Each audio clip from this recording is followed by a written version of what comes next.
અહીં મુજ હાજરી છે કણકણે કવિઓ બધા કલમો થકી તારા જ ગુણ ગાનો વણે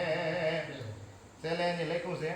કે કરવું અમારે શું અહીં તું આવવાયા તુર બને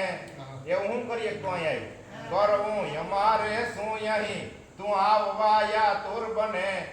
એ તું જ કે કઈ વાતની પણ લાલચો દેવી તને નેતિ નેતિ તારો પાર ન પામી શકાય શરણાગતિ સ્વીકાર લીધી એ તું જ કે કઈ વાતની પણ લાલચો દેવી તને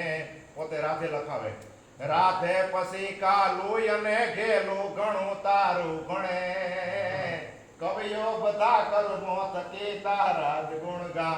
નો વણે તારા જ ગુણ ગા નો વણે તારા જ ગુણ ગા નો વણે આ કવિતા મને મતું તમારી પાસે ગાવ એમ પછી પ્રોગ્રામમાં જાય છે કાંઈ કાંઈ ઈ હવે એના નામાત્રણમાં મુકેશ એમ ન લખે રાધે લખે. તાલમેલનો ન હોય એટલે એનું નામાત્રણ જે તકદુરુસ્ત કહેવાય ને, એમાં રાધે લખે. હું આ બધા અમુક જગ્યાએ ભાવ જ લખતો હોય, અમુક જગ્યાએ ભાવો, અમુક જગ્યાએ ભાવ, એમ જેમ તાલનો મેળ આવતો હોય શોભા- નામાત્રણ તો વચમાં આવે તો ખબર ન પડે. શોભાજીનો શીલો દેવાય પંડિત બોલ્યો ગુરુ પ્રતાપે જેઠીરામ બોલ્યા એમાં જે નામાચરણ જેમ આવે ને એમ મુકેશભાઈ પોતે